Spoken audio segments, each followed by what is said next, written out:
Edgar Allan Poe. El escarabajo de oro. Hola, hola, este mozo es un danzante loco. Le ha picado a la tarántula. Todo al revés. Hace muchos años, trabé amistad íntima con un Mr. William Legrand.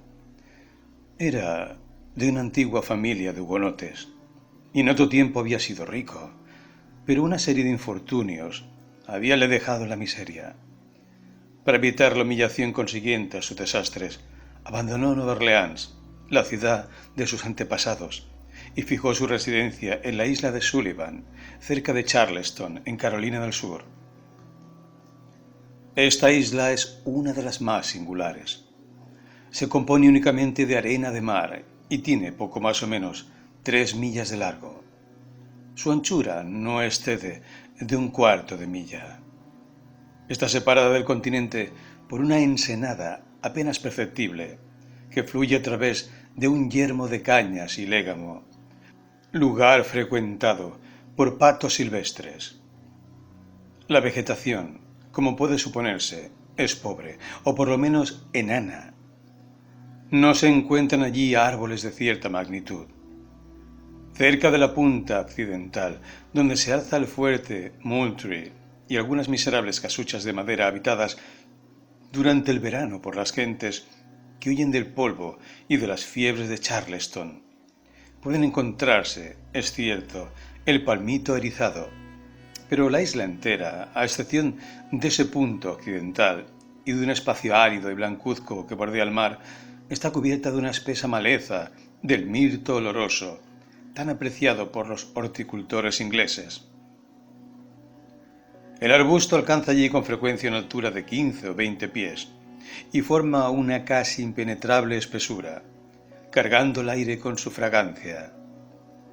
En el lugar más recóndito de esa maleza, no lejos del extremo oriental de la isla, es decir, del más distante, Legrand se había construido él mismo una pequeña cabaña que ocupaba cuando, por primera vez, y de un modo simplemente casual, hice su conocimiento. Este pronto acabó en amistad, pues había muchas cualidades en el recluso que atraían el interés y la estimación. Le encontré bien educado, de una singular inteligencia, aunque infestado de misantropía y sujeto a perversas alternativas de entusiasmo y de melancolía. Tenía consigo muchos libros, pero rara vez los utilizaba. Sus principales diversiones eran la caza y la pesca, o vagar a lo largo de la playa, entre los mirtos, en busca de conchas o de ejemplares entomológicos. Su colección de estos hubiera podido suscitar la envidia de un Swammerdam. En todas estas excursiones iba, por lo general, acompañado de un negro sirviente llamado Júpiter, que había sido manumitido antes de los reveses de la familia, pero al que no habían podido convencer, ni con amenazas, ni con promesas, a abandonar lo que él consideraba su derecho a seguir los pasos de su joven masa Will. No es improbable que los parientes de Legrand, juzgando que éste tenía la cabeza algo trastornada, se dedicaran a infundir aquella obstinación en Júpiter, con intención de que vigilase y custodiase al vagabundo. Los inviernos en la latitud de la isla de Sullivan son rara vez rigurosos, y al finalizar el año resulta un verdadero acontecimiento que se requiera encender fuego. Sin embargo, hacia mediados de octubre de 1800, hubo un día de frío notable.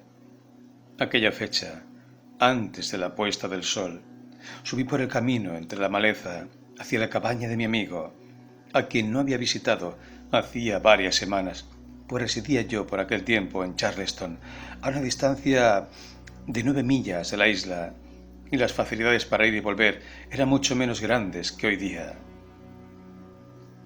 Al llegar a la cabaña, llamé, como era mi costumbre, y no recibiendo respuesta, busqué la llave donde sabía que estaba escondida. Abrí la puerta y entré. Un hermoso fuego llameaba en el hogar. Era una sorpresa, y por cierto, de las agradables. Me quité el gabán, coloqué un sillón junto a los leños chisporroteantes y aguardé con paciencia el regreso de mis huéspedes. Poco después de la caída de la tarde, llegaron y me dispensaron una acogida muy cordial. Júpiter, riendo de oreja a oreja, bullía preparando unos patos silvestres para la cena. Legrand se hallaba en uno de sus ataques. ¿Con qué otro término podría llamarse aquello? De entusiasmo. Había encontrado un bivalvo desconocido que formaba un nuevo género, y más aún, había cazado y cogido un escarabajo que creía totalmente nuevo, pero respecto al cual deseaba conocer mi opinión a la mañana siguiente. ¿Y por qué no esta noche?, pregunté, frotando mis manos ante el fuego y enviando al diablo toda la especie de los escarabajos. «Ah, si hubiera yo sabido que estaba usted aquí», dijo Legrand, «pero hace mucho tiempo que no le había visto. ¿Y cómo iba yo a adivinar que iba usted a visitarme precisamente esta noche? Cuando volví a casa me encontré al teniente G.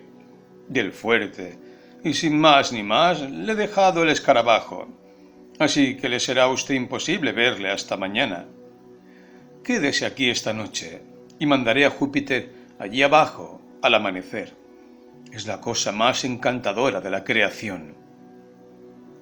¿El qué? ¿El amanecer? ¡Qué disparate! ¡No! ¡El escarabajo!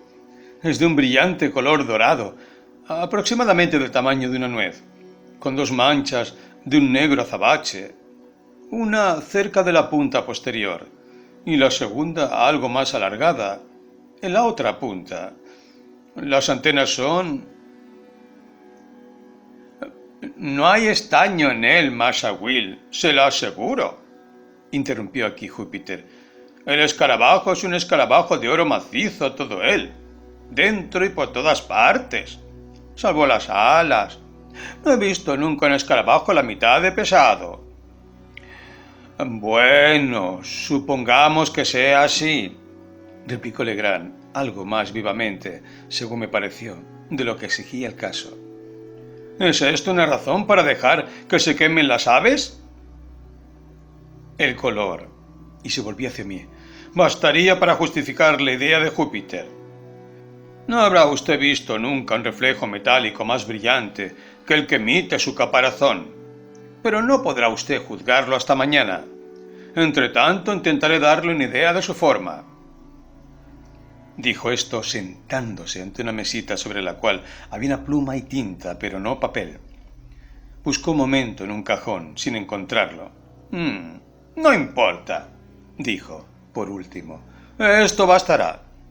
Y sacó del bolsillo de su chaleco algo que me pareció un trozo de viejo pergamino muy sucio, e hizo encima una especie de dibujo con la pluma.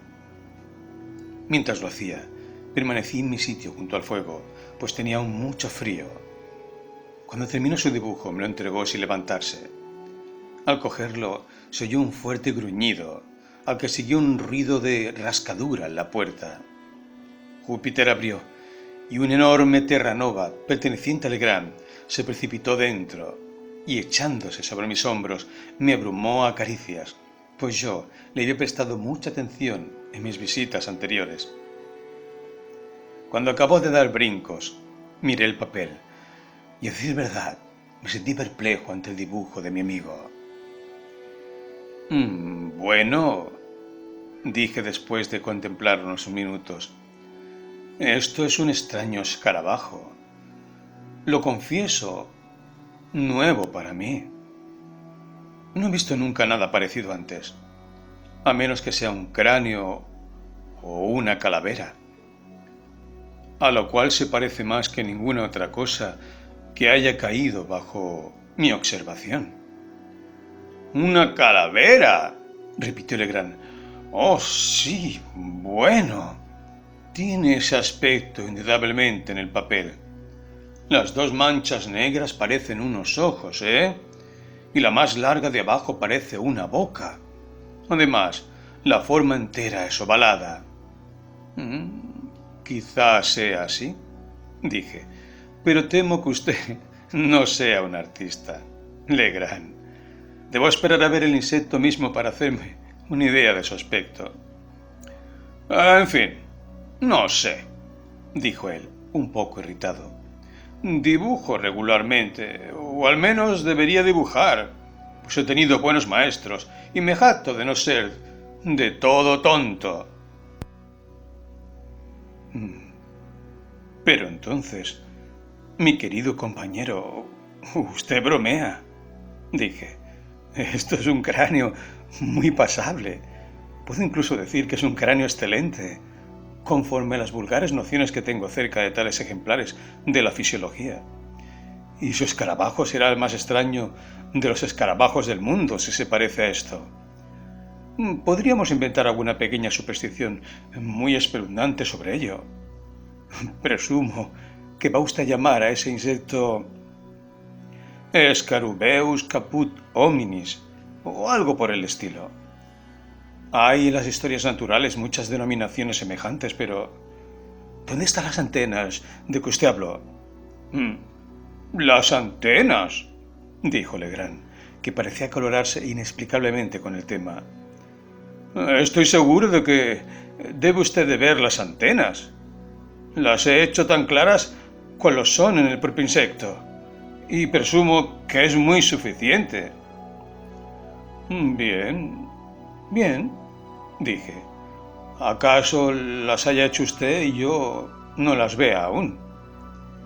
Y le tendí el papel sin más observaciones, no queriendo irritarle, pero me dejó muy sorprendido el giro que había tomado la cuestión. Su mal humor me intrigaba, y en cuanto al dibujo del insecto, allí no había en realidad antenas visibles, y el conjunto se parecía enteramente a la imagen ordinaria de una calavera. Recogió el papel, muy malhumorado, y estaba a punto de estrujarlo y de tirarlo, sin duda, al fuego, cuando una mirada casual al dibujo pareció encadenar su atención. En un instante, su cara enrojeció intensamente y luego se quedó muy pálida. Durante algunos minutos, siempre sentado, siguió examinando con minuciosidad el dibujo. A la larga se levantó, cogió una vela de la mesa y fue a sentarse sobre una arca de barco en el rincón más alejado de la estancia. Allí se puso a examinar con ansiedad el papel, dándole vueltas en todos los sentidos. No dijo nada, empero, y su actitud me dejó muy asombrado, pero juzgué prudente no exacerbar con ningún comentario su mal humor creciente. Luego sacó de su bolsillo una cartera, metió con cuidado en ella el papel y lo depositó todo dentro de un escritorio, que cerró con llave. Recobró entonces la calma, pero su primer entusiasmo había desaparecido por completo. Aún así, parecía mucho más abstraído que malhumorado. A medida que avanzaba la tarde, se mostraba más absorto en su sueño, del que no lograron arrancarle ninguna de mis ocurrencias.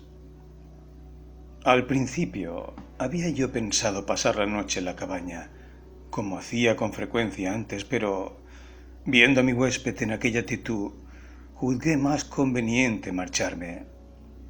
No me instó a que me quedase, pero al partir estrechó mi mano con más cordialidad que de costumbre. Un mes o cosa así después de esto, y durante ese lapso de tiempo no volví a ver a Legrand. Recibí la visita en Charleston de su criado Júpiter. No había yo visto nunca al viejo y buen negro tan decaído, y temí que le hubiera sucedido a mi amigo algún serio infortunio. Bueno, Júpiter, dije, ¿qué hay de nuevo? ¿Cómo está tu amo? Vaya, a decir verdad, Masha, no está tan bien como debiera. ¿Que no está bien? Siento de verdad la noticia. ¿De qué se trata? ¡Ah, caramba! Ahí está la cosa. No se queja nunca de nada, pero De todas maneras, está muy malo. ¿Muy malo, Júpiter? ¿Por qué no lo has dicho enseguida? ¿Está en la cama? No, no, no. No está en la cama. No está bien en ninguna parte. Y ahí le aprieta el zapato. Tengo la cabeza trastornada con el pobre Masa, Will. Júpiter, quisiera comprender algo de eso que me cuentas. Dices que tu amo está enfermo. ¿No te ha dicho qué tiene? Bueno, Masa, es inútil romperse la cabeza pensando en eso. Masa Will dice que no tiene nada, pero entonces, ¿por qué va de un lado para otro con la cabeza baja y la espalda curvada, mirando al suelo, más blanco que una oca, y haciendo garapatos todo el tiempo? ¿Haciendo qué? Haciendo números con figuras sobre una pizarra. Las figuras más raras que he visto nunca. Le digo que voy sintiendo miedo. Tengo que estar siempre con un ojo sobre él. El otro día se me escapó antes de amanecer y estuvo fuera todo el santo día. Había yo cortado un buen palo para darle una buena tunda de las que duelen cuando volviese a comer. Pero fui tan tonto que no tuve valor. Parece tan desgraciado. ¿Cómo? Ah, sí. Después de todo, has hecho bien en no ser demasiado severo con el pobre muchacho. No hay que pegarle, Júpiter. No está bien. Seguramente, pero no puedes formarte una idea de lo que ha ocasionado esa enfermedad, o más bien ese cambio de conducta. ¿Le ha ocurrido algo desagradable desde que no le veo? No, Masa, no ha ocurrido nada desagradable desde entonces, sino antes. Sí, eso temo, el mismo día en que usted estuvo allí. ¿Cómo? ¿Qué quieres decir? Pues quiero hablar del escarabajo y nada más. ¿De qué? ¿Del escarabajo? Estoy seguro de que Masa Will ha sido picado en alguna parte de la cabeza por ese escarabajo de oro. ¿Y qué motivos tienes tú, Júpiter, para hacer tal suposición? Tiene ese bicho demasiadas uñas para eso, y también boca. No he visto nunca un escarabajo tan endiablado. Coge y pica todo lo que se le acerca, Masa Will. Le había cogido, pero enseguida le soltó, se lo aseguro. Le digo a usted que entonces es sin duda cuando le ha picado. La cara y la boca de ese escarabajo no me gustan. Por eso no he querido cogerlo con mis dedos, pero he buscado un trozo de papel para meterlo. Le envolví en un trozo de papel con otro pedacito en la boca. Así lo hice.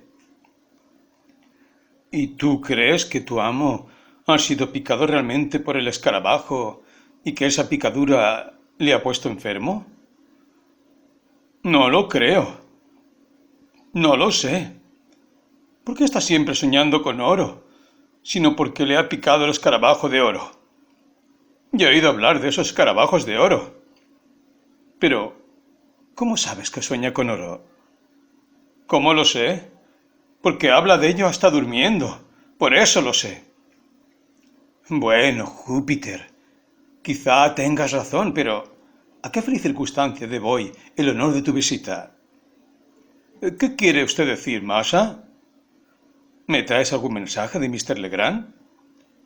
No, Masa, le traigo este papel. Y Júpiter me entregó una esquela que decía lo siguiente. Querido amigo, ¿por qué no le veo hace tanto tiempo? Espero que no cometerá usted la tontería de sentirse ofendido por aquella pequeña brusquedad mía. Pero no, no es probable. Desde que le vi siento un gran motivo de inquietud. Tengo algo que decirle, pero apenas sé cómo decírselo, incluso no sé si se lo diré. No estoy del todo bien desde hace unos días, y el pobre viejo Júpiter me aburre de un modo insoportable con sus buenas intenciones y cuidados. ¿Lo creerá usted? El otro día había preparado un garrote para castigarme por haberme escapado y pasado el día solo en las colinas del continente. ¿Cree de veras que solo mi mala cara me salvó de la paliza? No he añadido nada a mi colección desde que no nos vemos. Si puede usted, sin gran inconveniente, venga con Júpiter. Venga. Deseo verle esta noche para un asunto de importancia. Le aseguro que es de la más alta importancia. Siempre suyo, William Legrand. Había algo en el tono de esta carta que me produjo una gran inquietud. El estilo difería en absoluto del de Legrand. ¿Con qué podía él soñar? ¿Qué nueva chifladura dominaba su excitable mente? ¿Qué asunto de la más alta importancia podía él tener que resolver? El relato de Júpiter no presagiaba nada bueno. Temía yo que la continua presión del infortunio hubiese a la larga trastornado por completo la razón de mi amigo. Sin un momento de vacilación me dispuse a acompañar al negro. Al llegar a Fondeadero vi una guadaña y 3 azadas, todas evidentemente nuevas, que yacían en el fondo del barco donde íbamos a navegar. ¿Qué significa todo esto, Jup? Pregunté. Es una guadaña, masa, y unas azadas. Es cierto, pero ¿qué hacen aquí? Masa Will me ha dicho que comprase eso para él en la ciudad, y lo he pagado muy caro. Nos cuesta un dinero de 1000 demonios. Pero, en nombre de todo lo que hay de misterioso, ¿qué va a hacer tu Masa Will con esa guadaña y esas azadas? No me pregunte más de lo que sé. Que el diablo me lleve si lo sé yo tampoco. Pero todo eso es cosa del escarabajo. Viendo que no podía tener ninguna aclaración de Júpiter, cuya inteligencia entera parecía estar absorbida por el escarabajo, bajé al barco y desplegué la vela. Una agradable y fuerte brisa nos empujó rápidamente hasta la pequeña ensenada al norte del fuerte Moultrie, y un paseo de unas 2 millas nos llevó hasta la cabaña. Serían alrededor de las 3 de la tarde cuando llegamos. Legrand nos esperaba, preso de viva impaciencia. Asió mi mano con nervioso empressement que me alarmó, aumentando mis sospechas nacientes.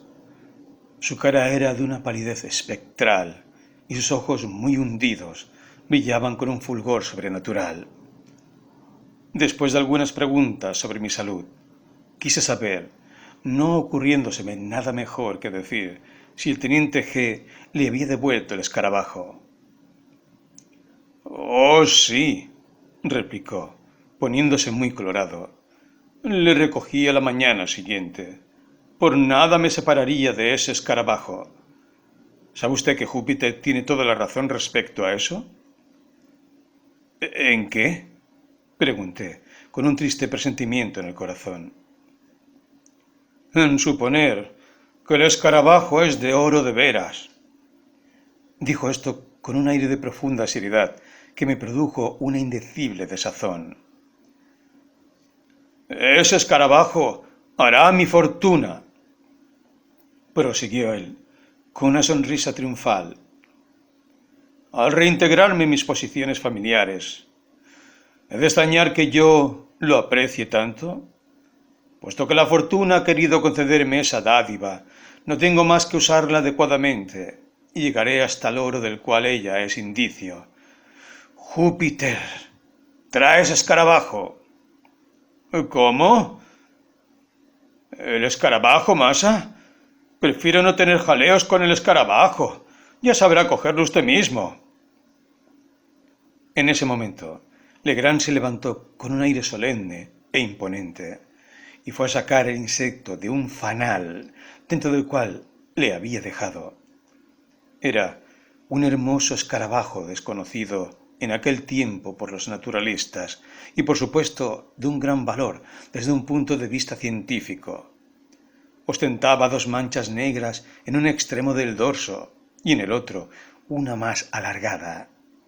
El caparazón era notablemente duro y brillante, con aspecto de oro bruñido. Tenía un peso notable, y bien considerada la cosa, No podía yo censurar demasiado a Júpiter por su opinión respecto a él, pero érame imposible comprender que Legrand fuese de igual opinión. «Le he enviado a buscar», dijo él, en un tono grandilocuente, cuando hube terminado mi examen del insecto. «Le he enviado a buscar para pedirle consejo y ayuda en el cumplimiento de los designios del destino y del escarabajo». «Mi querido Legrand», interrumpí, «no está usted bien, sin duda, y haría mejor en tomar algunas precauciones. Váyase a la cama, y me quedaré con usted unos días, hasta que se restablezca. Tiene usted fiebre y... Tómeme usted el pulso», dijo él. Se lo tomé, y a decir verdad, no encontré el menor síntoma de fiebre. «Pero puede estar enfermo sin tener fiebre. Permítame esta vez tan solo que actúe de médico con usted, y después...» «Se equivoca», interrumpió él. «Estoy tan bien como puedo esperar estarlo con la excitación que sufro. Si realmente me quiere usted bien, aliviará esta excitación». «¿Y qué debo hacer para eso?» «Es muy fácil. Júpiter y yo partimos a una expedición por las colinas, en el continente, y necesitamos para ella la ayuda de una persona en quien podamos confiar. Es usted esa persona única. Ya sea un éxito o un fracaso, la excitación que nota usted en mí se apaciguará igualmente con esa expedición». «Deseo vivamente servirle a usted lo que sea», repliqué. «Pero, ¿pretende usted decir que ese insecto infernal tiene alguna relación con su expedición a las colinas?» «La tiene». «Entonces, Legrand, no puedo tomar parte en tan absurda empresa». Lo siento mucho, pues tendremos que intentar hacerlo nosotros solos». «¿Intentarlo ustedes solos?» «Este hombre está loco, seguramente. Pero veamos, ¿cuánto tiempo se propone usted estar ausente?» «Probablemente toda la noche. Vamos a partir enseguida, y en cualquiera de los casos estaremos de vuelta al salir el sol». «Y me promete por su honor que, cuando ese capricho haya pasado y el asunto del escarabajo, Dios mío, esté arreglado a su satisfacción, volverá usted a casa y seguirá con esa actitud mis prescripciones como las de su médico?» «Sí, se lo prometo. Y ahora partamos, pues no tenemos tiempo que perder». Acompañé a mi amigo, con el corazón apesadumbrado.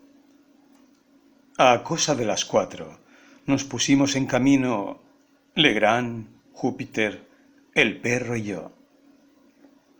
Júpiter cogió la guadaña y las azadas. Insistió en cargar con todo ello. Más bien me pareció, por temor a dejar una de aquellas herramientas en manos de su amo, que por un exceso de celo o de complacencia. Mostraba un humor de perros, y estas palabras, «¡Condenado escarabajo!», fueron las únicas que se escaparon de sus labios durante el viaje. Por mi parte estaba encargado de un par de linternas, mientras Legrand se había contentado con el escarabajo que llevaba atado al extremo de un trozo de cuerda. Lo hacía girar de un lado para otro, con un aire de nigromante, mientras caminaba. Cuando observaba yo aquel último y supremo síntoma del trastorno mental de mi amigo, no podía apenas contener las lágrimas. Pensé, no obstante, que era preferible acceder a su fantasía, al menos por el momento, o hasta que pudiese yo adoptar algunas medidas más enérgicas con una probabilidad de éxito. Entretanto, intenté, aunque en vano, sondearle respecto al objeto de la expedición. Habiendo conseguido inducirme a que le acompañase, parecía mal dispuesto a entablar conversación sobre un tema de tan poca importancia, y a todas mis preguntas no les concedía otra respuesta que un «Ya veremos». Atravesamos en una barca la ensenada en la punta de la isla. y trepando por los altos terrenos de la orilla del continente, seguimos la dirección noroeste, a través de una región sumamente salvaje y desolada, en la que no se veía rastro de un pie humano. Legrand avanzaba con decisión, deteniéndose solamente algunos instantes, aquí y allá, para consultar ciertas señales que debía de haber dejado él mismo en una ocasión anterior. Caminamos así cerca de 2 horas, e iba a ponerse el sol, cuando entramos en una región infinitamente más triste que todo lo que habíamos visto antes. Era una especie de meseta, cerca de la cumbre de una colina casi inaccesible, cubierta de espesa arboleda desde la base a la cima, y sembrada de enormes bloques de piedra que parecían esparcidos en mezcolanza sobre el suelo, y muchos de los cuales se hubieran precipitado a los valles inferiores sin la contención de los árboles en que se apoyaban. Profundos barrancos que se abrían en varias direcciones daban un aspecto de solemnidad más lúgubre al paisaje. La plataforma natural sobre la cual habíamos trepado estaba tan repleta de zarzas que nos dimos cuenta muy pronto de que sin la guadaña nos hubiera sido imposible abrirnos paso. Júpiter, por orden de su amo, se dedicó a despejar el camino hasta el pie de un enorme tulípero que se alzaba entre 8 o 10 robles sobre la plataforma y que lo sobrepasaba a todos, así como los árboles que había yo visto hasta entonces, por la belleza de su follaje y forma, por la inmensa expansión de su ramaje y por la majestad general de su aspecto. Cuando hubimos llegado a aquel árbol, Legrand se volvió hacia Júpiter y le preguntó si se creía capaz de trepar por él. El viejo pareció un tanto azorado por la pregunta y durante unos momentos no respondió. Por último, se acercó al enorme tronco, dio la vuelta a su alrededor y lo examinó con minuciosa atención. Cuando hubo terminado su examen, dijo simplemente: «Sí, masa, Jup no ha encontrado en su vida árbol al que no pueda trepar». «Entonces, sube lo más deprisa posible, pues pronto habrá demasiada oscuridad para ver lo que hacemos». «¿Hasta dónde debo subir, masa?», preguntó Júpiter. «Sube primero por el tronco, y entonces te diré qué camino debes seguir». «Ah, detente ahí. Lleva contigo este escarabajo». «¿El escarabajo, masa Will? ¿El escarabajo de oro?», gritó el negro, retrocediendo con terror. «¿Por qué debo llevar ese escarabajo conmigo sobre el árbol? ¡Que me condene si lo hago!». «Si tienes miedo, Jup, tú, un negro grande y fuerte, como pareces, a tocar un pequeño insecto muerto inofensivo, puedes llevarle con esta cuerda. Pero si no quieres cogerle de ningún modo, me veré en la necesidad de abrirte la cabeza con esta azada». «¿Qué le pasa ahora, masa?», dijo Jup, avergonzado, sin duda, y más complaciente. «Siempre ha de tomarla con su viejo negro. Era solo una broma y nada más. Tener yo miedo al escarabajo. Pues sí que me preocupa a mí el escarabajo». Cogió con precaución la punta de la cuerda y, manteniendo al insecto tan lejos de su persona como las circunstancias lo permitían, se dispuso a subir al árbol. 2. En su juventud, el tulípero Liriodendron tudipiferum, el más magnífico de los árboles selváticos americanos, tiene un tronco liso en particular y se eleva con frecuencia a gran altura, sin producir ramas laterales. Pero cuando llega a su madurez, la corteza se vuelve rugosa y desigual, mientras pequeños rudimentos de ramas aparecen en gran número sobre el tronco. Por eso, la dificultad de la ascensión, en el caso presente, lo era mucho más en apariencia que en la realidad. Abrazando lo mejor que podía el enorme cilindro, con sus brazos y sus rodillas, asiendo con las manos algunos brotes y apoyando sus pies descalzos sobre los otros, Júpiter Después de haber estado a punto de caer una o dos veces, se hizo al final hasta la primera gran bifurcación y pareció entonces considerar el asunto como virtualmente realizado. En efecto, el riesgo de la empresa había ahora desaparecido, aunque el escalador estuviese a unos 60 o 70 pies de la tierra. ¿Hacia qué lado debo ir ahora, Massa Will? Preguntó él.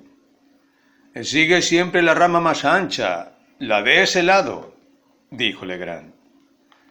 El negro obedeció con prontitud y, en apariencia, sin la menor inquietud, subió cada vez más alto, hasta que desapareció su figura, encogida entre el espeso follaje que la envolvía.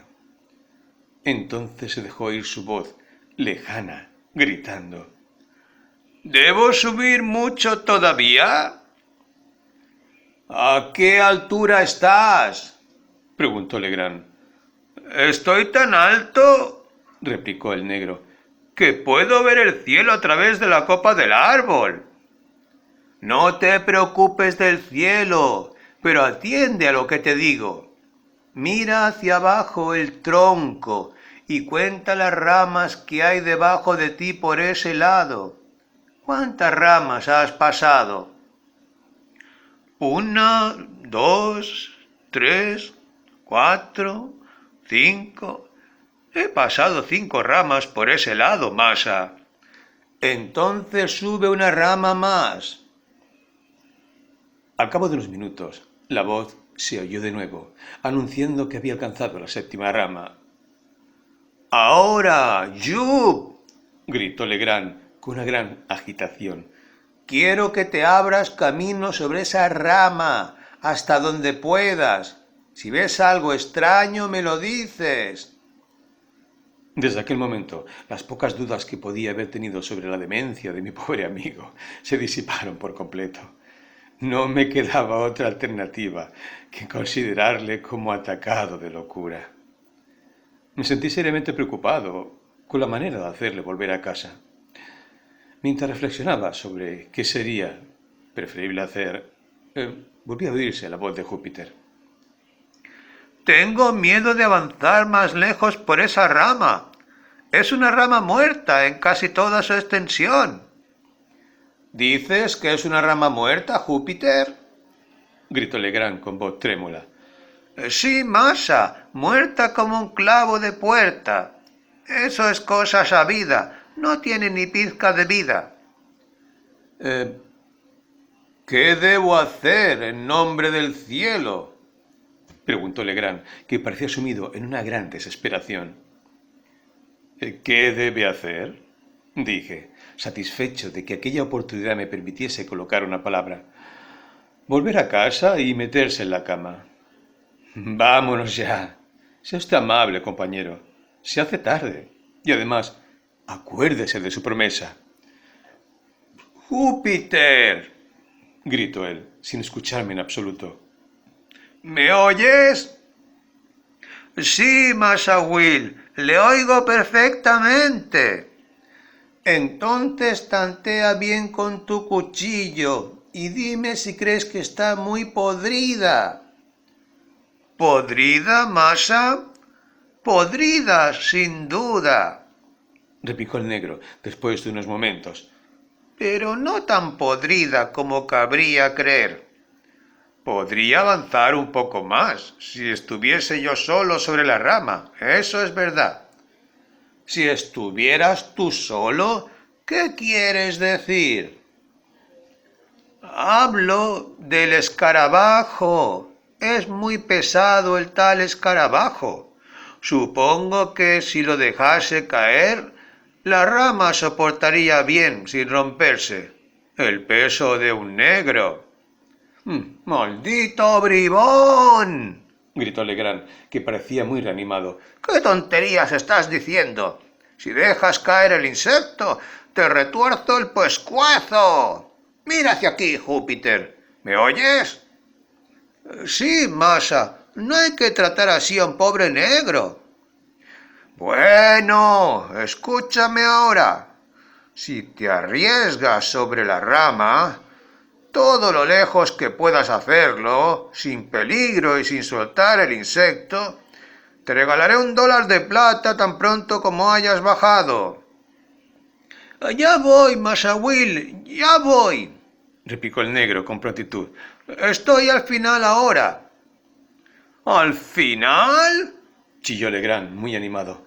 ¿Quieres decir que estás al final de esa rama? Estaré muy pronto al final, Massa. ¡Oh, Dios mío! ¡Misericordia! ¿Qué es eso que hay sobre el árbol? ¡Bien! Gritó Legrand muy contento. ¿Qué es eso? Pues solo una calavera. Alguien dejó en su cabeza sobre el árbol y los cuervos han picoteado toda la carne. ¿Una calavera, dices? Muy bien. ¿Cómo está atada la rama? ¿Qué la sostiene? Seguramente se sostiene bien, pero tendré que ver. ¡Ah! Es una cosa curiosa. Palabra. Hay un clavo grueso clavado en esta calavera que la retiene al árbol. Bueno, ahora Júpiter, haz exactamente lo que voy a decirte, ¿me oyes? Sí, Massa. Fíjate bien y luego busca el ojo izquierdo de la calavera. Oh, esto sí que es bueno. No tiene ojo izquierdo ni por asomo. Maldita estupidez la tuya. ¿Sabes distinguir bien tu mano izquierda de tu mano derecha? Sí que lo sé muy bien. Mi mano izquierda es con la que parto la leña. Seguramente eres zurdo. Y tu ojo izquierdo está del mismo lado de tu mano izquierda. Ahora supongo que podrás encontrar el ojo izquierdo de la calavera, o el sitio donde está ese ojo. ¿Lo has encontrado? Hubo una larga pausa, y finalmente el negro preguntó: ¿El ojo izquierdo de la calavera está del mismo lado que la mano izquierda del cráneo también? Porque la calavera no tiene mano alguna. No importa. Ahora he encontrado el ojo izquierdo. Aquí está el ojo izquierdo. ¿Qué debo hacer ahora? Deja pasar por él el escarabajo, tan lejos como puede llegar la cuerda, pero ten en cuenta de no soltar la punta de la cuerda. Ya está hecho todo, Massa Will. Era cosa fácil hacer pasar el escarabajo por el agujero. Mírelo cómo baja. Durante este coloquio no podía verse ni la menor parte de Júpiter, pero el insecto que él dejaba caer aparecía ahora visible al extremo de la cuerda y brillaba como una bola de oro bruñido a los últimos rayos del sol poniente, algunos de los cuales iluminaban todavía un poco la eminencia sobre la que estábamos colocados. El escarabajo, al descender, sobresalía visiblemente de las ramas, y si el negro lo hubiese soltado, habría caído a nuestros pies.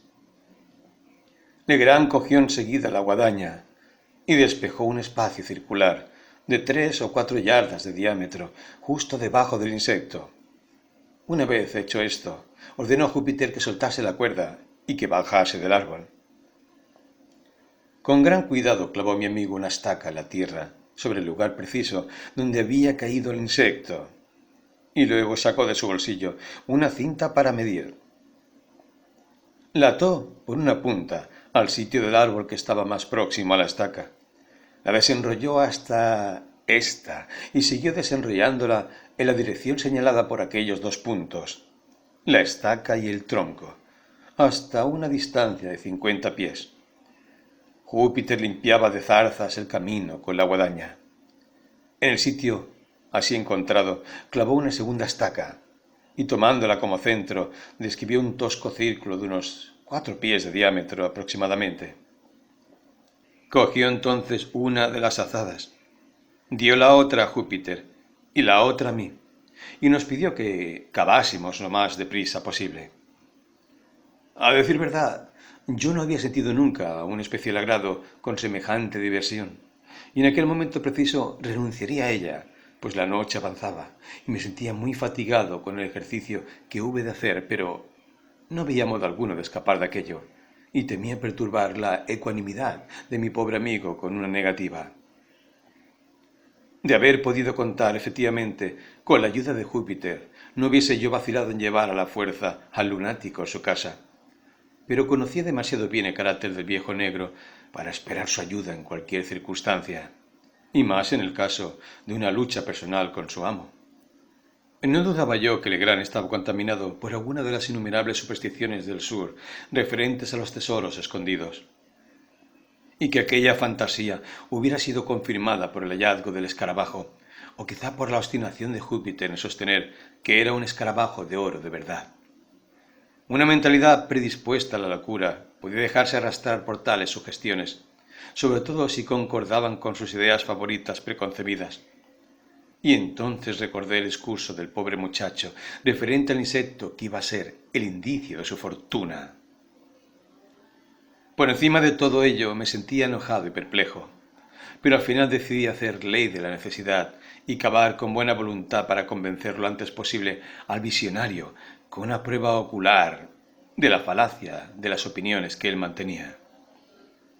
Encendimos las linternas y nos entregamos a nuestra tarea con un celo digno de una causa más racional, y como la luz caía sobre nuestras personas y herramientas, no pude impedirme pensar en el grupo pintoresco que formábamos, y en que, si algún intruso hubiese aparecido, por casualidad, en medio de nosotros, habría creído que realizábamos una labor muy extraña y sospechosa. Cavamos con firmeza durante 2 horas. Oíanse pocas palabras, y nuestra molestia principal la causaban los ladridos del perro, que sentía un interés excesivo por nuestros trabajos. A la larga se puso tan alborotado que temimos diese la alarma a algunos merodeadores de las cercanías, o más bien era el gran temor de Legrand, pues, por mi parte, me habría regocijado cualquier interrupción que me hubiera permitido hacer volver al vagabundo a su casa. Finalmente fue acallado el alboroto por Júpiter, quien, lanzando fuera del hoyo, con un aire resuelto y furioso, embozó el hocico del animal con uno de sus tirantes, y luego volvió a su tarea con una risita ahogada. Cuando expiró el tiempo mencionado, el hoyo había alcanzado una profundidad de 5 pies, y aun así no aparecía el menor indicio de tesoro. Hicimos una pausa general y empecé a tener la esperanza de que la farsa tocaba su fin. Legrand, sin embargo, aunque a todas luces muy desconcertado, se enjugó la frente con aire pensativo y volvió a empezar. Habíamos cavado el círculo entero de 4 pies de diámetro, y ahora superamos un poco aquel límite y cavamos 2 pies más. No apareció nada. El buscador de oro, por el que sentía yo una sincera compasión, saltó del hoyo al cabo con la más amarga desilusión grabada en su cara, y se decidió, lenta y pesarosamente, a ponerse la chaqueta que se había quitado al empezar su labor. En cuanto a mí, me guardé de hacer ninguna observación. Júpiter, a una señal de su mano, comenzó a recoger las herramientas. Hecho esto, y una vez quitado el bozal al perro, volvimos en un profundo silencio hacia la casa. Habríamos dado acaso una docena de pasos, cuando un tremendo juramento. Legrand se arrojó sobre Júpiter y le agarró por el cuello. El negro, atónito, abrió los ojos y la boca en todo su tamaño, soltó las azadas y cayó de rodillas. «¡Eres un bergante!», dijo Legrand, haciendo silbar las sílabas entre sus labios apretados. «¡Un malvado negro! Habla, te digo. Contéstame al instante y sin mentir. ¿Cuál es tu ojo izquierdo?» «¡Oh, misericordia, Massa Will! ¿No es seguramente este mi ojo izquierdo?», rugió, aterrorizado, Júpiter, poniendo su mano sobre el órgano derecho de su visión y manteniéndolo allí con la tenacidad de la desesperación, como si temiese que su amo fuese a arrancárselo. «Lo sospechaba, lo sabía. ¡Hurra!», vociferó Legrand, soltando al negro y dando una serie de corvetas y cabriolas, ante el gran asombro de su criado, quien, alzándose sobre sus rodillas, miraba en silencio a su amo y a mí y a su amo. «Vamos, debemos volver», dijo éste. «No está aún perdida la partida». Y se encaminó de nuevo hacia el tulípero. «Júpiter», dijo, cuando llegamos al pie del árbol, «ven aquí. ¿Estaba la calavera clavada a la rama con la cara vuelta hacia afuera o hacia la rama?» «La cara estaba vuelta hacia afuera, Masa. Así es que los cuervos han podido comerse muy bien los ojos sin la menor dificultad». «Bueno, entonces, ¿has dejado caer el insecto por este ojo o por este otro?» Y Legrand tocaba alternativamente los ojos de Júpiter. «Por este ojo, Masa, por el ojo izquierdo, exactamente como usted me dijo». Y el negro volvió a señalar su ojo derecho. Entonces, mi amigo, en cuya locura veía yo, o me imaginaba ver, ciertos indicios de método, trasladó la estaca que marcaba el sitio donde había caído el insecto, unas 3 pulgadas hacia el oeste de su primera posición, colocando ahora la cinta de medir desde el punto más cercano del tronco hasta la estaca, como antes hiciera, y extendiendo en línea recta a una distancia de 50 pies, donde señalaba la estaca, la alejó varias yardas del sitio donde habíamos estado cavando. Alrededor del nuevo punto trazó ahora un círculo, un poco más ancho que el primero, y volvimos a manejar la azada. Estaba yo atrozmente cansado, pero sin darme cuenta de lo que había ocasionado aquel cambio en mi pensamiento, no sentía ya gran aversión por aquel trabajo impuesto. Me interesaba de un modo inexplicable, más aún, me excitaba. Tal vez había en todo el extravagante comportamiento del Legrand cierto área de presciencia, de deliberación, que me impresionaba. Cavaba con ardor y de cuando en cuando me sorprendía buscando, por decirlo así, con los ojos movidos de un sentimiento que se parecía mucho a la espera, aquel tesoro imaginario, cuya visión había trastornado a mi infortunado compañero. En uno de esos momentos en que tales fantasías mentales se habían apoderado más a fondo de mí, y cuando llevábamos trabajando quizá 1 hora y media, fuimos de nuevo interrumpidos por los violentos ladridos del perro. Su inquietud, en el primer caso, era sin duda el resultado de un retozo o de un capricho, pero ahora asumía un tono más áspero y más serio. Cuando Júpiter se esforzaba por volver a ponerle un bozal, ofreció al animal una furiosa resistencia, y saltando dentro del hoyo se puso a cavar, frenético, con sus uñas. En unos segundos había dejado al descubierto una masa de osamentas humanas, formando 2 esqueletos íntegros, mezclados con varios botones de metal y con algo que nos pareció ser lana podrida y polvorienta. 1 o 2 azadones hicieron saltar la hoja de un ancho cuchillo español, y al cavar más surgieron a la luz 3 o 4 monedas de oro y de plata. Al ver aquello, Júpiter no pudo apenas contener su alegría, pero la cara de su amo expresó una extraordinaria desilusión. Nos rogó, con todo, que continuásemos nuestros esfuerzos, y apenas había dicho aquellas palabras, tropecé y caí hacia adelante, al engancharse la punta de mi bota en una ancha argolla de hierro que yacía medio enterrada en la tierra blanda. Nos pusimos a trabajar ahora con gran diligencia, y nunca he pasado 10 minutos de más intensa excitación. Durante este intervalo desenterramos por completo un cofre oblongo de madera que, por su perfecta conservación y asombrosa dureza, había sido sometida a algún procedimiento de mineralización, acaso por obra del bicloruro de mercurio. Dicho cofre tenía 3 pies y medio de largo, 3 de ancho y 2 y medio de profundidad. Estaba asegurado con firmeza por unos flejes de hierro forjado remachados y que formaban alrededor de una especie de enrejado. De cada lado del cofre, cerca de la tapa, había 3 argollas de hierro, 6 en total, por medio de las cuales 6 personas podían asirla. Nuestros esfuerzos unidos solo consiguieron moverlo ligeramente de su lecho. Vimos enseguida la imposibilidad de transportar un peso tan grande. Por fortuna, la tapa estaba solo asegurada con 2 tornillos movibles. Lo sacamos, trémulos y palpitantes de ansiedad. En un instante, un tesoro de incalculable valor apareció refulgente ante nosotros. Los rayos de las linternas caían en el hoyo, haciendo brotar de un montón confuso de oro y de joyas destellos y brillos que cegaban del todo nuestros ojos. No intentaré describir los sentimientos con que contemplaba aquello. El asombro, naturalmente, predominaba sobre los demás.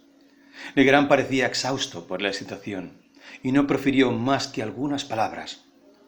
En cuanto a Júpiter, su rostro durante unos minutos adquirió la máxima palidez que puede tomar la cara de un negro en tales circunstancias. Parecía estupefacto, fulminado. Pronto cayó de rodillas en el hoyo y hundiendo sus brazos hasta el codo en el oro, los dejó allí como si gozase del placer de un baño. A la postre exclamó, con un hondo suspiro, como en un monólogo: «Y todo esto viene del escarabajo de oro, del pobre escarabajito, al que yo insultaba y calumniaba. ¿No te avergüenzas de ti mismo, negro? Anda, contéstame». Fue menester, por último, que despertase a ambos, al amo y al criado, ante la conveniencia de transportar el tesoro. Se hacía tarde y teníamos que desplegar cierta actividad si queríamos que todo estuviese en seguridad antes del amanecer. No sabíamos qué determinación tomar y perdimos mucho tiempo en deliberaciones de lo trastornadas que teníamos nuestras ideas. Por último, aligeramos de peso al cofre, quitando las 2/3 partes de su contenido, y pudimos, en fin, no sin dificultad, sacarlo del hoyo. Los objetos que habíamos extraído fueron depositados entre las zarzas, bajo la custodia del perro, al que Júpiter ordenó que no se moviera de su puesto bajo ningún pretexto, y que no abriera la boca hasta nuestro regreso. Entonces nos pusimos presurosamente en camino con el cofre. Llegamos sin accidente a la cabaña, aunque después de tremendas penalidades y a la 1 de la madrugada. Rendidos como estábamos, no hubiese habido naturaleza humana capaz de reanudar la tarea acto seguido. Permanecimos descansando hasta las 2. Luego cenamos y enseguida partimos hacia las colinas, provistos de 3 grandes sacos que, por una suerte feliz, habíamos encontrado antes. Llegamos al filo de las 4, a la fosa. Nos repartimos el botín, con la mayor igualdad posible y dejando el hoyo sin tapar. Volvimos hacia la cabaña, en la que depositamos, por segunda vez, nuestra carga de oro, a tiempo que los primeros débiles rayos del alba aparecían por encima de las copas de los árboles hacia el este. 3. Estábamos completamente destrozados, pero la intensa excitación de aquel momento nos impidió todo reposo. Después de un agitado sueño de 3 o 4 horas de duración, nos levantamos como si estuviéramos de acuerdo para efectuar el examen de nuestro tesoro. El cofre había sido llenado hasta los bordes y empleamos el día entero y gran parte de la noche siguiente en escudriñar su contenido. No mostraba ningún orden o arreglo. Todo había sido amontonado allí, en confusión. Habiéndolo clasificado cuidadosamente, nos encontramos en posesión de una fortuna que superaba todo cuanto habíamos supuesto. En monedas había más de $450,000, estimando el valor de las piezas con tanta exactitud como pudimos, por las tablas de cotización de la época.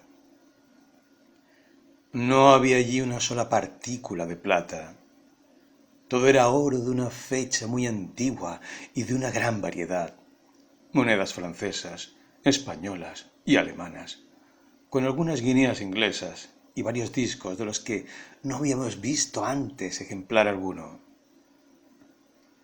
Había varias monedas muy grandes y pesadas, pero tan desgastadas que nos fue imposible descifrar sus inscripciones. No se encontraba allí ninguna americana. La valoración de las joyas presentó muchas más dificultades. Había diamantes, algunos de ellos muy finos y voluminosos, en total 110, y ninguno pequeño. 18 rubíes de un notable brillo, 310 esmeraldas hermosísimas, 21 zafiros y un ópalo. Todas aquellas piedras habían sido arrancadas de sus monturas y arrojadas en revoltijo al interior del cofre. En cuanto a las monturas mismas, que clasificamos aparte del otro oro, parecían haber sido machacadas a martillazos para evitar cualquier identificación. Además de todo lo indicado, había una gran cantidad de adornos de oro macizo. Cerca de 200 sortijas y pendientes de extraordinario grosor, ricas cadenas, en número de 30, si no recuerdo mal. 93 grandes y pesados crucifijos, 5 incensarios de oro de gran valía, una prodigiosa ponchera de oro adornada con hojas de parra muy bien engastadas y con figuras de bacantes, 2 empuñaduras de espada exquisitamente repujadas y otros muchos objetos más pequeños que no puedo recordar. El peso de todo ello excedía de las 350 libras, à voir du poids, y en esta valoración no he incluido 197 relojes de oro soberbios, 3 de los cuales valdrían cada uno $500. Muchos eran viejísimos y desprovistos de valor como tales relojes. Sus maquinarias habían sufrido más o menos de la corrosión de la tierra, pero todos estaban ricamente adornados con pedrerías, y las cajas eran de un gran precio. Valoramos aquella noche el contenido total del cofre en $1,500,000. Y cuando más tarde dispusimos de los dijes y joyas, quedándonos con algunos para nuestro uso personal, nos encontramos con que habíamos hecho una tasación muy por debajo del tesoro.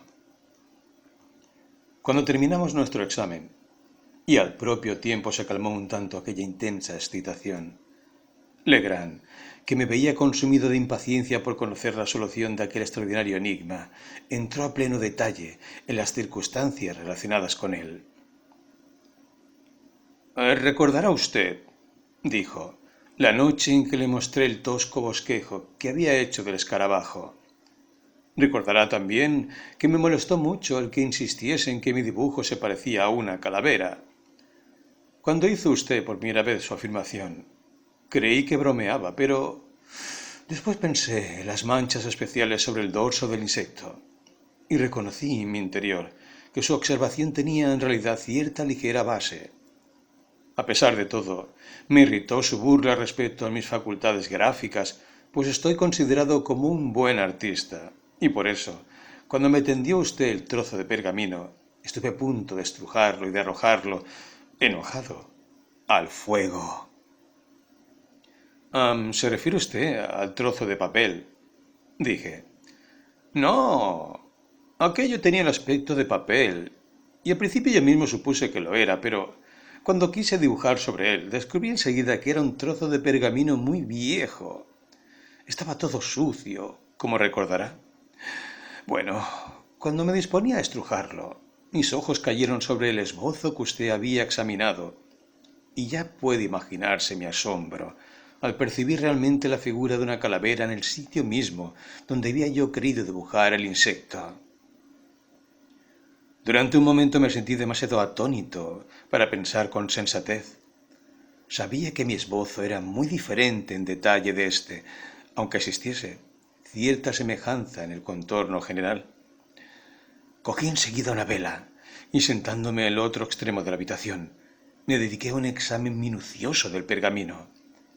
Dándole vueltas, vi mi propio bosquejo sobre el reverso, ni más ni menos que como lo había hecho. Mi primera impresión fue entonces de simple sorpresa ante la notable semejanza efectiva del contorno, y resulta una coincidencia singular el hecho de que aquella imagen, desconocida para mí, que ocupaba el otro lado del pergamino debajo mismo de mi dibujo del escarabajo y de la calavera, aquella que se parecía con tanta exactitud a dicho dibujo, no solo en el contorno, sino en el tamaño. Digo que la singularidad de aquella coincidencia me dejó pasmado durante un momento. ¿Es este el efecto habitual de tales coincidencias? La mente se esfuerza por establecer una relación, una hilación de causa y efecto, y siendo incapaz de conseguirlo, sufrí una especie de parálisis pasajera. Pero cuando me recobré de aquel estupor, sentí surgir en mí poco a poco una convicción que me sobrecogió más aún que aquella coincidencia. Comencé a recordar de una manera clara y positiva que no había ningún dibujo sobre el pergamino cuando hice mi esbozo del escarabajo. Tuve la absoluta certeza de ello, pues me acordé de haberle dado vueltas a un lado y a otro, buscando el sitio más limpio. Si la calavera hubiera estado allí, la habría yo visto, por supuesto. Existía allí un misterio que me sentí incapaz de explicar, pero desde aquel mismo momento me pareció ver brillar débilmente en las más remotas y secretas cavidades de mi entendimiento una especie de luciérnaga de la verdad, de la cual nos había aportado la aventura de la última noche una prueba tan magnífica. Me levanté al punto y, guardando con cuidado el pergamino, dejé toda reflexión ulterior para cuando pudiese estar solo. En cuanto se marchó usted y Júpiter estuvo profundamente dormido, me dediqué a un examen más metódico de la cuestión. En primer lugar, quise comprender de qué modo aquel pergamino estaba en mi poder. El sitio en que descubrimos el escarabajo se hallaba en la costa del continente, a una milla aproximada al este de la isla, pero a corta distancia sobre el nivel de la marea alta. Cuando le cogí, me picó con fuerza, haciendo que le soltase. Júpiter, con su acostumbrada prudencia, antes de agarrar el insecto que había volado hacia él, buscó a su alrededor una hoja o algo parecido con que apresarlo. En ese momento, sus ojos y también los míos cayeron sobre el trozo de pergamino que supuse era un papel. Estaba medio sepultado en la arena, asomando una parte de él. Cerca del sitio donde lo encontramos, vi los restos del casco de un gran barco, según me pareció. Aquellos restos de un naufragio debían de estar allí desde hacía mucho tiempo, pues apenas podía distinguirse su semejanza con el armazón de un barco. Júpiter recogió, pues, el pergamino, envolvió en él al insecto y me lo entregó. Poco después volvimos a casa y encontramos al teniente G. Le enseñé el ejemplar y me rogó que le permitiese llevárselo al fuerte. Accedí a ello y se lo metió en el bolsillo de su chaleco sin el pergamino en que iba envuelto y que había conservado en la mano durante su examen. Quizá temió que cambiase de opinión y prefirió asegurar enseguida su presa. Ya sabe usted que es un entusiasta de todo cuanto se relaciona con la historia natural. En aquel momento, sin darme cuenta de ello, debí de guardarme el pergamino en el bolsillo. Recordará usted que cuando me senté ante la mesa a fin de hacer un bosquejo del insecto, no encontré papel donde habitualmente se guarda. Miré en el cajón y no lo encontré allí. Rebusqué en mis bolsillos, esperando hallar en ellos alguna carta antigua, cuando mis dedos tocaron el pergamino. Le detallo a usted de un modo exacto cómo cayó en mi poder, pues las circunstancias me impresionaron con una fuerza especial. Sin duda alguna, usted me creyó un soñador, pero yo había establecido ya una especie de conexión. Acababa de unir dos eslabones de una gran cadena. Allí había un barco que naufragó en la costa, y no lejos de aquel barco un pergamino, no un papel, con una calavera pintada sobre él. Va usted, naturalmente, a preguntarme, ¿dónde está la relación? Le responderé que la calavera es el emblema muy conocido de los piratas. Llevan izado el pabellón con la calavera en todos sus combates. Como lo digo, era un trozo de pergamino y no de papel. El pergamino es de una materia duradera, casi indestructible. Rara vez se consignan sobre uno cuestiones de poca monta, ya que se adapta mucho peor que el papel a las simples necesidades del dibujo o de la escritura. Esta reflexión me indujo a pensar en algún significado, en algo que tenía relación con la calavera. No dejé tampoco de observar la forma del pergamino. Aunque una de las esquinas aparecía rota por algún accidente, podía verse bien que la forma original era oblonga. Se trataba precisamente de una de esas tiras que se escogen como memorándum para apuntar algo que desea uno conservar largo tiempo y con cuidado. Pero, le interrumpí, dice usted que la calavera no estaba sobre el pergamino cuando dibujó el insecto. ¿Cómo entonces establece una relación entre el barco y la calavera, puesto que esta última, según su propio aserto, debe de haber sido dibujada? Dios únicamente sabe cómo y por quién, en algún periodo posterior a su apunte del escarabajo. Sobre eso gira todo el misterio, aunque he tenido, en comparación, poca dificultad en resolver ese extremo del secreto. Mi marcha era segura y no podía conducirme más que a un solo resultado. Razoné así.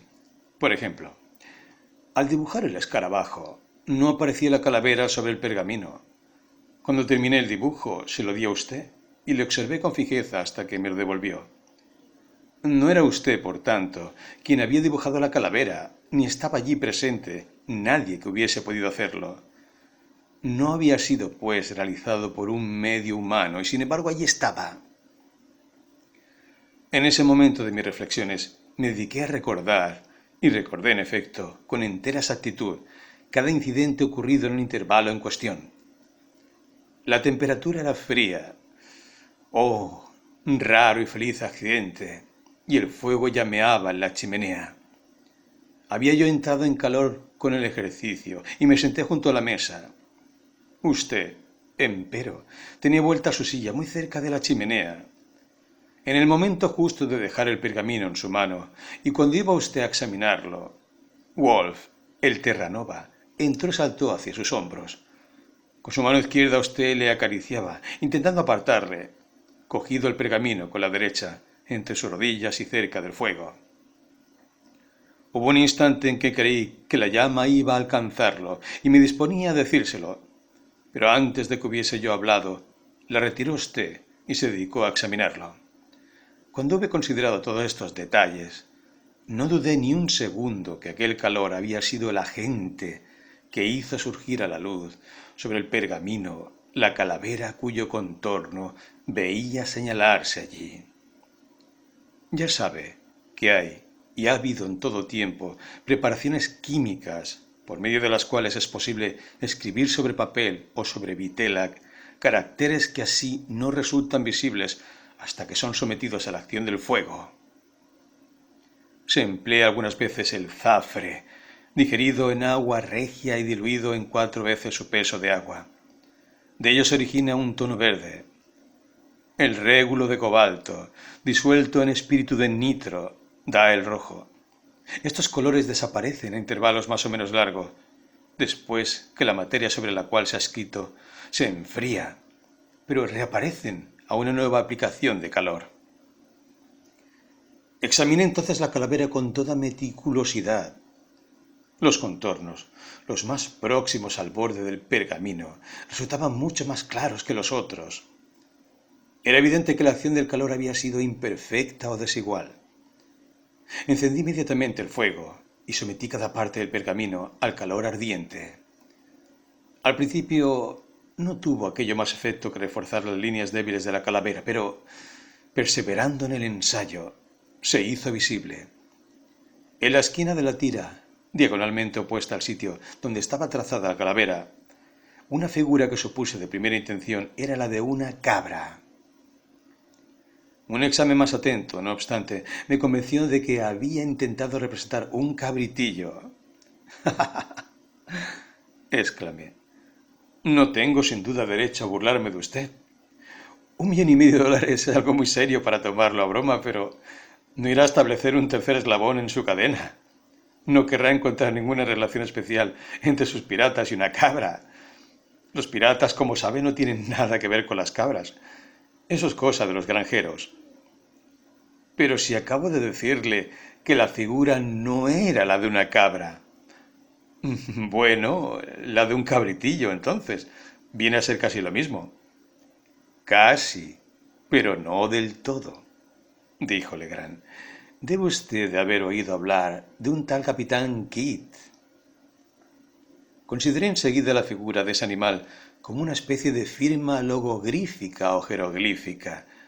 Digo firma porque el sitio que ocupaba sobre el pergamino sugería esa idea. La calavera en la esquina diagonal opuesta tenía así el aspecto de un sello, de una estampilla, pero me hallé dolorosamente desconcertado ante la ausencia de todo lo demás del cuerpo de mi imaginado documento, del texto de mi contexto. Supongo que esperaba usted encontrar una carta entre el sello y la firma. Algo por el estilo. El hecho es que me sentí irremisiblemente impresionado por el presentimiento de una buena fortuna inminente. No podría decir por qué. Tal vez, después de todo, era más bien un deseo que una verdadera creencia, pero ¿no sabe que las absurdas palabras de Júpiter, afirmando que el escarabajo era de oro macizo, hicieron un notable efecto sobre mi imaginación? Y luego, esa serie de accidentes y coincidencias era en realidad extraordinaria. ¿Observa usted lo que había de fortuito en que esos acontecimientos ocurriesen el único día del año en que ha podido hacer el suficiente frío para necesitarse fuego y que, sin ese fuego o sin la intervención del perro en el preciso momento en que apareció, no habría podido yo enterarme de lo de la calavera ni habría entrado nunca en posesión del tesoro? Pero continúe. Me consume la impaciencia. Bien, habrá usted oído hablar de muchas historias que corren, de esos mil vagos rumores acerca de tesoros enterrados en algún lugar de la costa del Atlántico por Kidd y sus compañeros. Esos rumores, desde hace tanto tiempo y con tanta persistencia, desde hace tanto tiempo, ello se debía, a mi juicio, tan solo a la circunstancia de que el tesoro enterrado permanecía enterrado. Si Kit hubiese escondido su botín durante cierto tiempo y lo hubiera recuperado después, no habrían llegado tales rumores hasta nosotros en su invariable forma actual. Observe que esas historias giran todas alrededor de buscadores, no de descubridores de tesoros. Si el pirata hubiera recuperado su botín, el asunto habría terminado allí.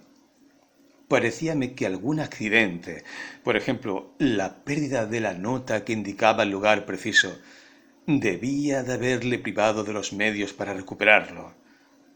Llegando ese accidente a conocimiento de sus compañeros, quienes, de otro modo, no hubiesen podido saber nunca que un tesoro había sido escondido y que con sus búsquedas infructuosas, por carecer de guía al intentar recuperarlo, dieron nacimiento primero a ese rumor, difundido universalmente por entonces, y a las noticias tan corrientes ahora. ¿Ha oído usted hablar de algún tesoro importante que haya sido desenterrado a lo largo de la costa?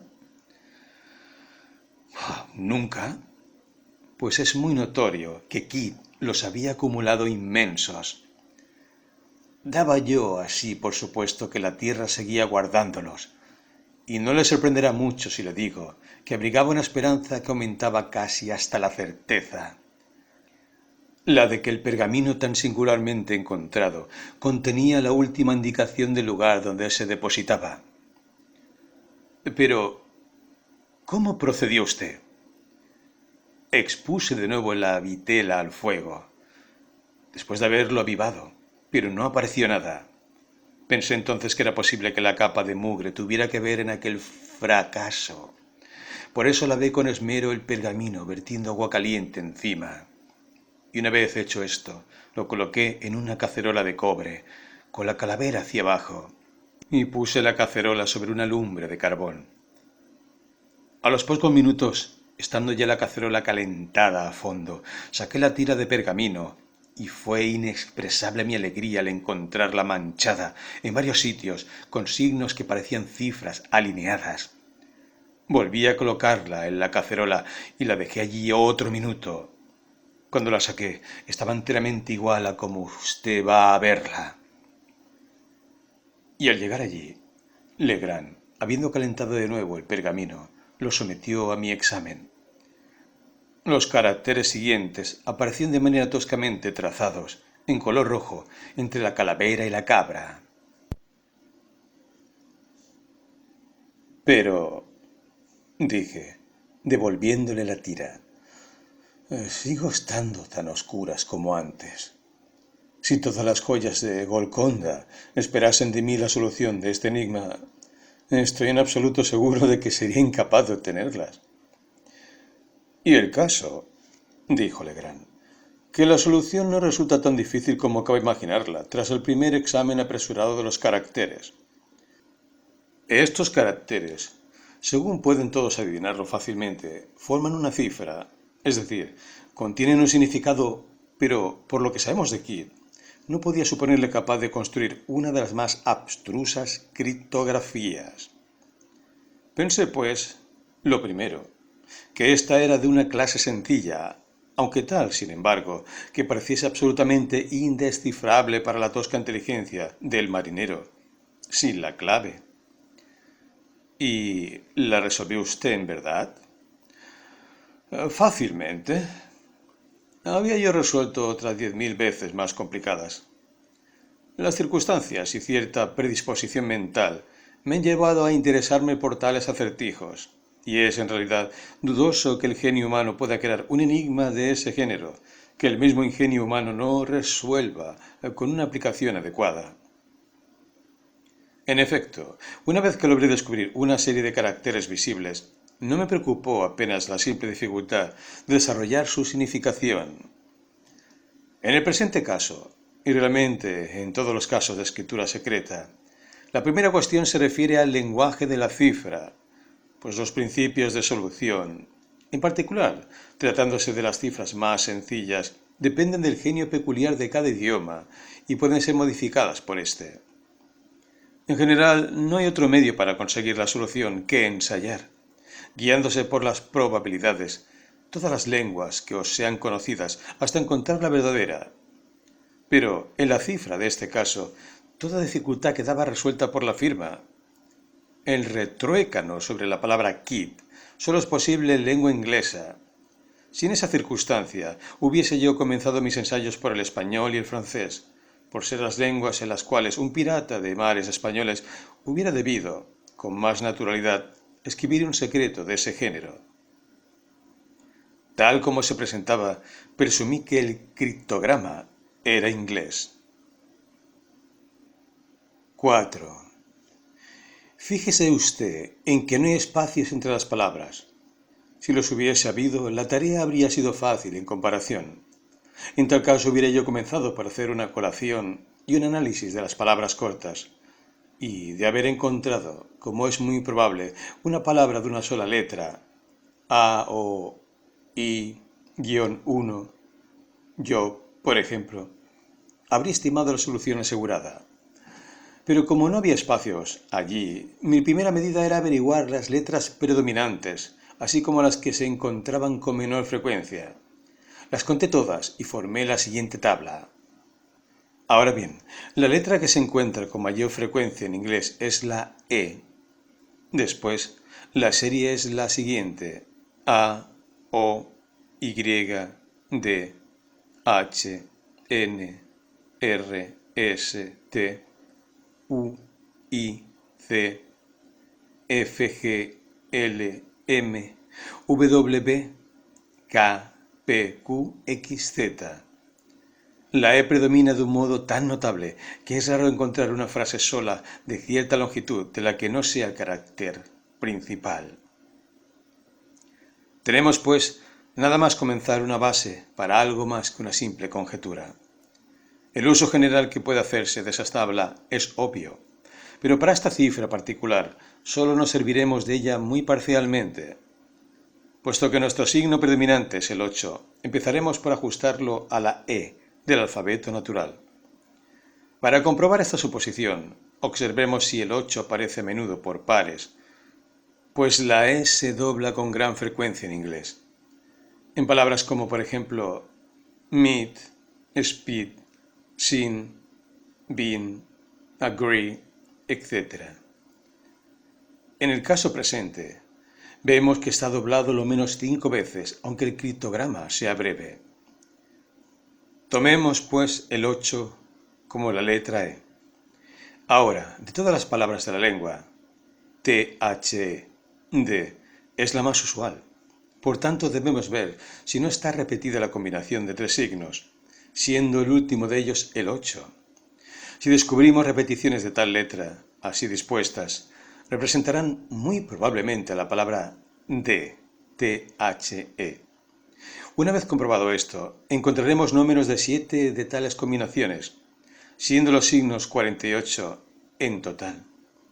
Podemos pues suponer que punto y coma representa T, el 4 representa H y 8 representa E. Quedando este último así comprobado, hemos dado ya un gran paso. Acabamos de establecer una sola palabra, pero ello nos permite establecer también un punto más importante, es decir, varios comienzos y terminaciones de otras palabras. Veamos, por ejemplo, el penúltimo caso en que aparece la combinación 48, casi al final de la cifra. Sabemos que el que viene inmediatamente después es el comienzo de una palabra, y de los 6 signos que siguen a ese THE, conocemos por lo menos 5. Sustituyamos pues esos signos por las letras que representan, dejando un espacio para el desconocido. T, E, E, T, H. Debemos, lo primero, desechar el TH como no formando parte de la palabra que comienza por la primera T. Pues vemos, ensayando el alfabeto entero para adaptar una letra al hueco, que es imposible formar una palabra de la que ese TH pueda formar parte. Reduzcamos pues los signos a T, E, E. Y volviendo al alfabeto, si es necesario como antes, llegamos a la palabra tree, T-R-E-E, árbol, como la única que puede leerse. Ganamos así otra letra, la R, representada por el paréntesis y la coma, más las palabras yuxtapuestas D-H-E, T-R-E-E, de tree, el árbol. Un poco más lejos de estas palabras, a poca distancia, vemos de nuevo la combinación punto y coma 48 y la empleamos como terminación de lo que precede inmediatamente.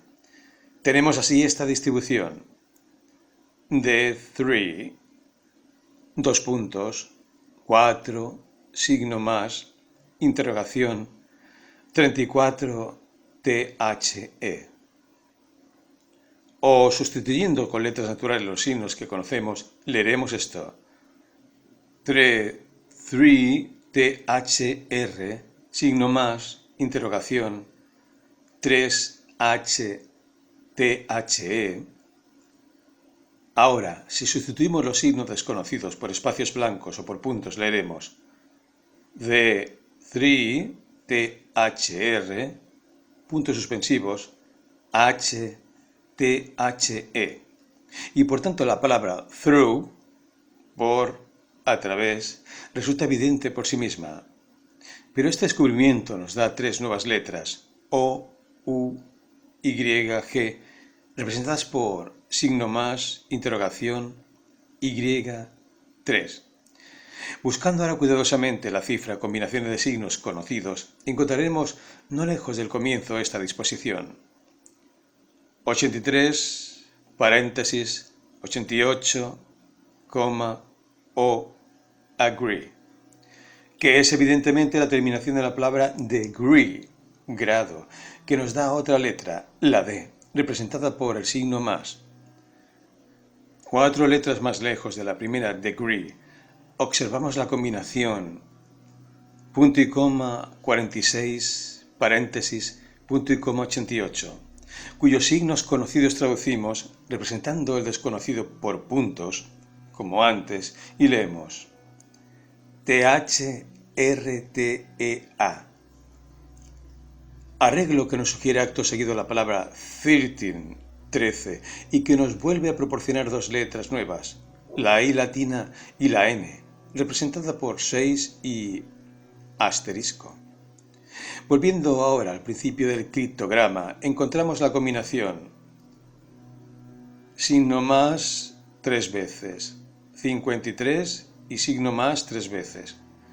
Traduciendo como antes obtendremos good, lo cual nos asegura que la primera letra es una A y que las dos primeras palabras son a good, un bueno, una buena. Sería tiempo ya de disponer nuestra clave, conforme lo descubierto, en forma de tabla, para evitar confusiones. Nos dará lo siguiente. 5 representa la letra A, el signo más la D, el 8 la E, el 3 la G, el 4 la H, el 6 la I latina, el asterisco la N, doble signo de más la O, el paréntesis la R y 2 puntos la T, la interrogación la U. Tenemos así no menos de 10 de las letras más importantes representadas y es inútil buscar la solución con esos detalles. Ya le he dicho lo suficiente para convencerle de que cifras de ese género son de fácil solución y para darle algún conocimiento de su desarrollo razonado. Pero tenga la seguridad de que la muestra que tenemos delante pertenece al tipo más sencillo de la criptografía. Solo me queda darle la traducción entera de los signos escritos sobre el pergamino ya descifrados. Él aquí. A good glass in the bishop's, hostel in the devil's, seat 41 degrees and the 13 minutes north and by north, main branch 7th, lane east, side shoot from the left, 8th of the death shed, a big line from the D3 through the shove 50 feet out. Pero, dije, el enigma me parece de tan mala calidad como antes. ¿Cómo es posible sacar un sentido cualquiera de toda esa jerga referente a la silla del diablo, la cabeza de muerto y el hostal o la hostería del obispo? Reconozco, replicó Legrand, que el asunto presenta un aspecto serio cuando echa uno sobre él una ojeada casual. Mi primer empeño fue separar lo escrito en las divisiones naturales que había intentado el criptógrafo. ¿Quiere usted decir puntuarlo? Algo por el estilo. Pero, ¿cómo le fue posible hacerlo? Pensé que el rasgo característico del escritor había consistido en agrupar sus palabras sin separación alguna, queriendo así aumentar la dificultad de la solución. Ahora bien, un hombre poco agudo, al perseguir tal objeto, tendrá seguramente la tendencia a superar la medida. Cuando en el curso de su composición llegaba a una interrupción de su tema que requería, naturalmente, una pausa o un punto, se excedió en su tendencia a agrupar sus signos más que de costumbre. Si observa usted ahora el manuscrito, le será fácil descubrir 5 de esos casos de inusitado agrupamiento. Utilizando ese indicio, hice la consiguiente división. A good glass in the bishop upstairs in the devil's ear, 41 degrees and 30 minutes, north and by north. Main branch 7 limb her side. Shoot from the left 8 of the dead head, a V line from the 3 through the shove 50 feet out. Aun con esa separación, dije, sigo estando a oscuras.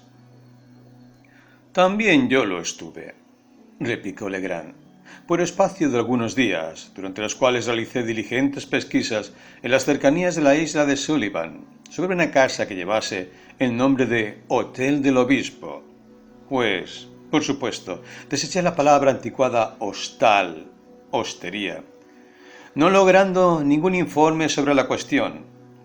Estaba a punto de extender el campo de mi búsqueda y de obrar de un modo más sistemático, cuando una mañana se me ocurrió de repente que aquel Bishop's Hostel puede tener alguna relación con una antigua familia apellidada Bishop, la cual, desde tiempo inmemorial, era dueña de una antigua casa solariega a unas 4 millas aproximadamente al norte de la isla. De acuerdo con lo cual fui a la plantación y comencé de nuevo mis pesquisas entre los negros más viejos del lugar.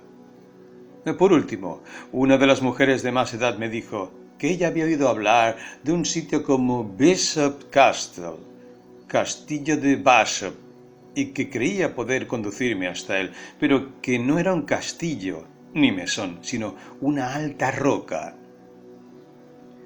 Le ofrecí retribuirle bien por su molestia, y después de alguna vacilación, consintió en acompañarme hasta aquel sitio.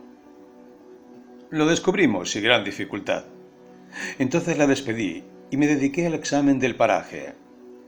El castillo consistía en una agrupación irregular de macizos y rocas. Una de estas muy notable, tanto por su altura como por su aislamiento y su aspecto artificial. Trepé a la cima y entonces me sentí perplejo ante lo que debía hacer después. Mientras meditaba en ello, mis ojos cayeron sobre un estrecho reborde en la cara oriental de la roca, a una yarda quizá por debajo de la cúspide donde estaba colocado. Aquel reborde sobresalía unas 18 pulgadas y no tendría más de un pie de anchura. Un entrante en el risco, justamente encima, le daba una tosca semejanza con las sillas de respaldo cóncavo que usaban nuestros antepasados. No dudé que fuese aquello la silla del diablo a la que aludía el manuscrito, y me pareció descubrir ahora el secreto entero del enigma. El buen vaso, lo sabía yo, no podía referirse más que a un catalejo, pues los marineros de todo el mundo rara vez emplean la palabra vaso en otro sentido. Comprendí ahora enseguida que debía utilizarse un catalejo desde un punto de vista determinado que no admitía variación. No dudé un instante en pensar que las frases 41 grados y 13 minutos y nordeste, cuarto de norte, debían indicar la dirección en que debía apuntarse el catalejo. Sumamente excitado por aquellos descubrimientos, marché presuroso a casa, cogí un catalejo y volví a la roca. Me dejé escurrir sobre el reborde y vi que era imposible permanecer sentado allí, salvo en una posición especial. Este hecho confirmó mi preconcebida idea. Me dispuse a utilizar el catalejo. Naturalmente, los 41 grados y 13 minutos podían aludir solo a la elevación por encima del horizonte visible, puesto que la dirección horizontal estaba indicada con claridad por las palabras nordeste, cuarto de norte. Establecí esta última dirección por medio de una brújula de bolsillo.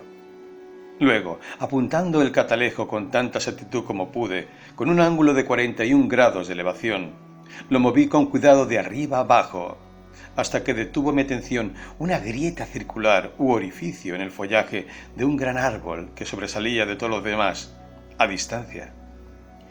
En el centro de aquel orificio divisé un punto blanco, pero no pude distinguir al principio lo que era. Graduando el foco del catalejo, volví a mirar y comprobé ahora que era un cráneo humano. Después de este descubrimiento, consideré con entera confianza el enigma como resuelto, pues la frase rama principal, séptimo vástago, lado este, no podía referirse más que a la posición de la calavera sobre el árbol, mientras lo de soltar desde el ojo izquierdo de la cabeza de muerto no emitía tampoco más que una interpretación con respecto a la busca de un tesoro enterrado. Comprendí que se trataba de dejar caer una bala desde el ojo izquierdo y que una línea recta, línea de abeja, partiendo del punto más cercano al tronco por la bala o por el punto donde cayese la bala y extendiéndose desde allí a una distancia de 50 pies, indicaría el sitio preciso, y debajo de este sitio juzgué que era por lo menos posible que estuviese allí escondido un depósito valioso. Todo eso, dije, es harto claro, y asimismo ingenioso, sencillo y explícito. Y cuando abandonó usted el hotel del obispo, ¿qué hizo? Pues habiendo anotado escrupulosamente la orientación del árbol, me volví a casa. Sin embargo, en el momento de abandonar la silla del diablo, el orificio circular desapareció, y de cualquier lado que me volviese érame ya imposible divisarlo. Lo que me parece el colmo del ingenio en este asunto es el hecho, pues al repetir la experiencia me he convencido de que es un hecho, de que la abertura circular en cuestión resulta solo visible desde un punto que es indicado por esa estrecha cornisa sobre la superficie de la roca. En esta expedición al hotel del obispo fui seguido por Júpiter, quien observaba sin duda, desde hacía unas semanas, mi aire absorto y ponía en especial cuidado en no dejarme solo. Pero al día siguiente me levanté muy temprano, conseguí escaparme de él y corrí a las colinas en busca del árbol. Me costó mucho trabajo encontrarlo. Cuando volví a casa por la noche, mi criado se disponía a vapulearme. En cuanto al resto de la aventura, creo que está usted tan enterado como yo.